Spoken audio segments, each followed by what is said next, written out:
अस्सलामुअलैकुम friends, welcome to my academy. तो friends, आज हम C++ के कंप्लीट कोर्स की जर्नी के अंदर एक और वीडियो के साथ आपकी खिदमत में हाजिर हुए हैं। आज की वीडियो में हम क्लास टेम्पलेट्स देखेंगे C++ में।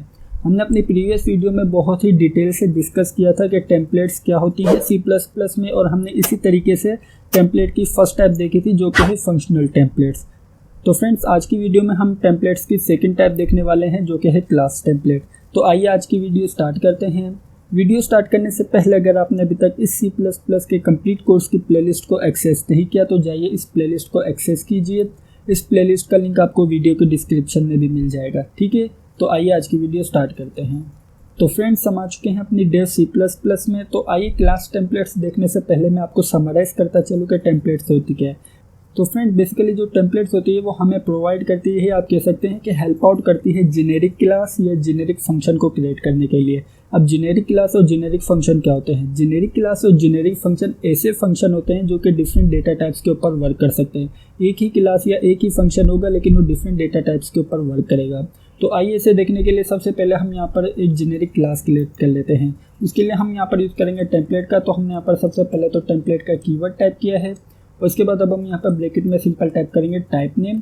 और टाइप नेम के अंदर अब हम यहाँ पर इसे कोई भी नेम दे देते हैं। जिस तरीके से हम यहाँ पर कोई भी इंटीजर डेटा टाइप को नेम देते हैं, इसी तरीके से हम यहाँ पर टाइप नेम को कोई भी नेम दे देते हैं। हम कहते हैं टेम्पलेट1 या टेम्प1, ठीक है। इस तरीके से हमने यहाँ पर टेम्पलेट को इंक्लूड कर लिया है। तो आइए अब हम यहाँ पर क्लास टेम्पलेट क्रिएट करते हैं। क्लास टेम्पलेट जिस तरीके से हम सिंपल क्लास क्रिएट करते हैं उसी तरीके से क्लास टेम्पलेट क्रिएट होगी। तो हम यहाँ पर क्लास को नेम दे देते हैं माई क्लास, ठीक है। और इसके बाद अब हम यहाँ पर इसके प्राइवेट एक्सेस स्पेसिफाई करना सबसे पहले एक डेटा टाइप ले लेते हैं, ठीक है, या कोई एक वेरिएबल ले लेते हैं। हम यहाँ पर सबसे पहले ये बताएंगे कि इस वेरिएबल का डेटा टाइप क्या होगा। इस वेरिएबल का डेटा टाइप होगा टेम्प1, ठीक है। और इसके बाद अब हम यहाँ पर इस वेरिएबल को नेम दे देते हैं। हम यहाँ पर इसे नेम देते हैं num1, ठीक है। तो आइए अब हम यहाँ पर सबसे पहले तो पब्लिक एक्सेस स्पेसिफायर के अंदर दो फंक्शन क्रिएट करेंगे, या क्लास के अंदर जो होते हैं मेथड उन्हें क्रिएट करेंगे। मेथड को क्रिएट करने का पर्पस क्या है? हमारे पास यहाँ पर जो फर्स्ट मेथड होगा जो num1 के नेम से जो वेरिएबल है उसके अंदर वैल्यू सेट करेगा। इसी तरीके से सेकंड मेथड होगा उस वैल्यू को डिस्प्ले करवाएगा। तो इसी वजह से हम यहाँ पर कहते हैं पब्लिक। हमने यहाँ पर पब्लिक एक्सेस स्पेसिफायर के अंदर सबसे पहले दो मेथड क्रिएट कर लेते हैं। सबसे पहले तो हम यहाँ पर मेथड की रिटर्न टाइप बताते हैं। हम यहाँ पर इसे कुछ भी रिटर्न नहीं करवाना चाहते, तो इस वजह से हमने यहाँ पर सिंपल टाइप कर दिया है void। और इसके बाद अब हम यहाँ पर इसे नेम दे देते हैं set_val। तो फ्रेंड्स, हमारे पास यहाँ पर इस मेथड को क्रिएट करने का पर्पज़ ये कि जो हमारे पास यहाँ पर num1 के नेम से जो वेरिएबल है उसके अंदर वैल्यू सेट करें। तो इसी वजह से हम यहाँ पर इस मेथड के पैरामीटर में पास करेंगे एक वेरिएबल। हम यहाँ पर कहते हैं इस वेरिएबल का जो डेटा टाइप होगा वो होगा टेम्प1। और इसी तरीके से हमारे पास यहाँ पर इस वेरिएबल को नेम दे देते हैं x, ठीक है। उसके बाद अब हम यहाँ पर इस मेथड की बॉडी में कह देते हैं कि जो आपके पास यहाँ पर num1 नेम से वेरिएबल है आपने उसमें सेट कर देना है x की वैल्यू।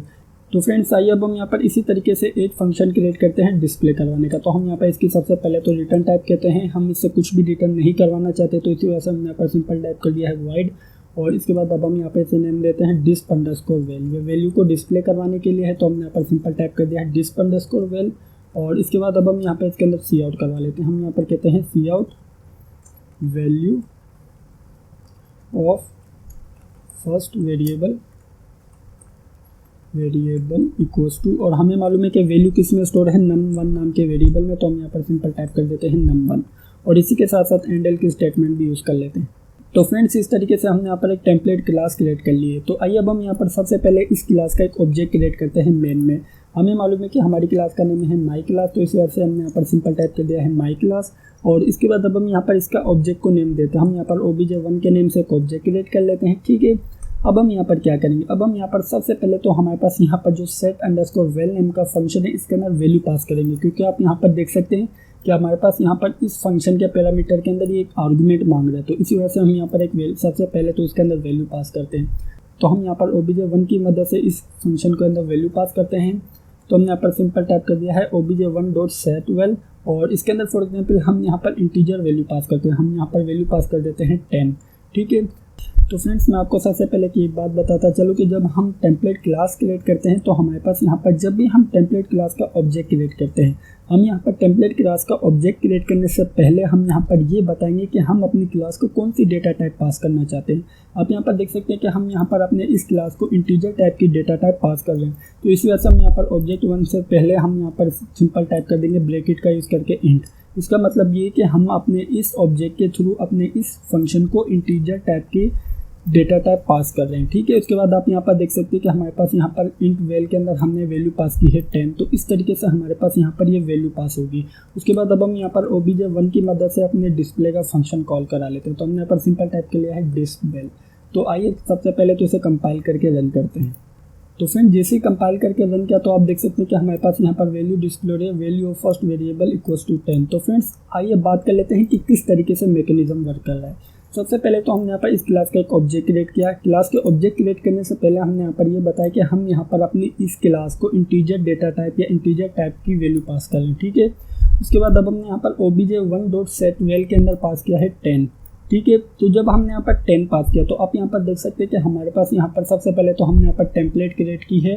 टेम्पलेट के अंदर हमने यहाँ पर इसे टाइप नेम में क्या दिया है temp1। इसका मतलब ये है कि जो भी हमारे पास यहाँ पर डेटा टाइप आएगी या जो भी हमारे पास वैल्यू आएगी वो हमारे पास इस temp1 के नेम से जो वेरिएबल है इसके अंदर स्टोर हो जाएगी। ठीक है, अब आप इसे इस तरीके से कंसीडर कर लीजिए कि जो भी हमारे पास यहाँ पर डेटा आएगा वो इस temp1 के अंदर स्टोर हो जाएगा। ठीक है, उसके बाद अब हमने यहाँ पर अपने इस क्लास के इस प्राइवेट एक्सेस स्पेसिफायर के अंदर सबसे पहले तो एक वेरिएबल लिया है। हमने यहाँ पर इस वेरिएबल को क्या कहा है कि जो आपकी डेटा टाइप है वो हो temp1। temp1 यहाँ पर इंटीजर भी हो सकती है, फ्लोट भी हो सकती है, जो आप यहाँ पर अपने इस क्लास को डेटा पास करना चाहें वो हो सकती है। ठीक है, उसके बाद अब हमने यहाँ पर पब्लिक एक्सेस स्पेसिफायर के अंदर सबसे पहले तो एक मेथड क्रिएट किया है। हमने यहाँ पर मेथड के पैरामीटर में क्या किया है कि हमारे पास यहाँ पर सबसे पहले तो एक वेरिएबल है, उस वेरिएबल की डेटा टाइप क्या होनी चाहिए temp1। तो हमने यहाँ पर सबसे पहले तो अपने इस setVal के नाम से जो मेथड है इसके अंदर सबसे पहले एक वेरिएबल लिया है। वेरिएबल के अंदर हमने यहाँ पर क्या किया कि हमारे पास यहाँ पर जो वेरिएबल है उसकी डेटा टाइप हो temp1, क्योंकि आप यहाँ पर देख सकते हैं कि हमारे पास यहाँ पर जो हमारी क्लास टेम्पलेट है हमने बताया कि उसकी डेटा टाइप का नेम होगा temp1।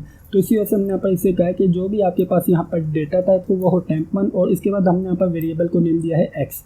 ठीक है, जब हमने यहाँ पर अपने इस setVal के फंक्शन को वैल्यू पास की है यहाँ से, तो हमारे पास यहाँ पर जो x नाम का वेरिएबल है इसके अंदर ये वैल्यू स्टोर होगी। तो इसी वजह से हमने यहाँ पर इस setVal के फंक्शन में क्या किया, हमने यहाँ पर क्या है कि जो हमारे पास यहाँ पर num1 नेम का वेरिएबल है आपने उसमें x की वैल्यू सेट कर दी है। ठीक है, उसके बाद अब हमने यहाँ पर सिंपल इसके अंदर डिस्क का मेथड क्रिएट किया जिसके अंदर हम यहाँ पर सिंपल जो हमारा num1 नेम का वेरिएबल है उसकी वैल्यू को डिस्प्ले करवा रहे हैं। ठीक है, तो फ्रेंड्स हमारे पास यहाँ पर ऐसा केस भी आ सकता है, ऐसा सिनेरियो भी आ सकता है कि हम अपनी क्लास को 2 डिफरेंट डेटा टाइप्स की वैल्यूज़ प्रोवाइड करें। तो इस केस में क्या होगा, इस केस में ये होगा कि जिस तरीके से हमने यहाँ पर अपनी क्लास का ऑब्जेक्ट क्रिएट किया है, ऑब्जेक्ट क्रिएट करने से पहले ब्रैकेट में हमने बताया कि हम यहाँ पर सबसे पहले तो अपनी क्लास को इंटीजर टाइप की वैल्यू पास करें और इसी तरीके से हम यहाँ पर इसको एक और वैल्यू पास करते हैं। फॉर एग्जांपल हम यहाँ पर इसे एक और वैल्यू पास करते हैं फ्लोट टाइप की। तो हम यहाँ पर सिंपल बता देते हैं कि हम यहाँ पर जो हमारी क्लास है उसको इंटीजर और फ्लोट टाइप की वैल्यूज़ पास करने वाले हैं। ठीक है, और उसके बाद हमारे पास यहाँ पर जो setVal का फंक्शन है इसके अंदर हम बता देते हैं कि हम यहाँ पर सबसे पहले तो फर्स्ट इंटीजर वैल्यू पास करते हैं 10 और इसी तरीके से हम यहाँ पर इसके अंदर सेकंड फ्लोट वैल्यू पास कर देते हैं 12.7। तो जब हमने यहाँ पर सेकंड डेटा टाइप भी इसे पास की है तो हमारे पास यहाँ पर जो हमने अपनी इस टेम्पलेट को इनिशियलाइज़ करवाया, हम यहाँ पर इसे कह देते हैं कि हमारे पास यहाँ पर एक और टाइप नेम आ रही है। आप कह सकते हैं कि एक और डेटा टाइप की वैल्यू आ रही है। तो इसके लिए हमने यहाँ पर सिंपल टाइप कर दिया है टाइप नेम और उसके बाद अब हम यहाँ पे इसे नेम दे देते हैं temp2। ये temp2 बेसिकली रिप्रेजेंट करेगी फ्लोट टाइप की वैल्यूज़ को। ठीक है, उसके बाद अब हमने यहाँ पर सबसे पहले तो प्राइवेट एक्सेस स्पेसिफायर के अंदर सबसे पहले तो डेटा टाइप बताई है और इसके बाद अब हम यहाँ पर कहते हैं num2। इसका मतलब ये है कि जो हमारे पास यहाँ पर जो हमारे इस फंक्शन के पास सेकंड वैल्यू आ रही है उसकी डेटा टाइप क्या है, उसकी डेटा टाइप है temp2। ठीक है, उसके बाद हमने यहाँ पर num2 के नेम से एक वेरिएबल लिया है, हमने यहाँ पर इसे बताया कि इसकी डेटा टाइप होगी temp2। तो उसके बाद अब हम यहाँ पर क्या करेंगे, अब हम यहाँ पर पब्लिक एक्सेस स्पेसिफायर के अंदर हम यहाँ पर एक और पैरामीटर इनिशियलाइज करवा देते हैं। हम कहते हैं कि जो हमारे पास सेकंड पैरामीटर है उसकी डेटा टाइप क्या होगी temp2 और इसे नेम दे देते हैं y। तो फ्रेंड्स इसका मैकेनिज्म भी बिल्कुल सेम है। जिस तरीके से हमारे पास यहाँ पर इंटीजर टाइप की वैल्यू पास हो रही है इसी तरीके से हमारे पास यहाँ पर फ्लोट टाइप की वैल्यूज़ पास हो रही है। लेकिन हमारे पास यहाँ पर डिफरेंस क्या है, हमारे पास यहाँ पर डिफरेंस ये है कि पहले हमारे पास 1 वैल्यू पास हो रही थी, अब हमारे पास यहाँ पर 2 वैल्यूज़ पास हो रही हैं। ठीक है, और इसके बाद अब हम यहाँ पर कहते हैं num2 = y।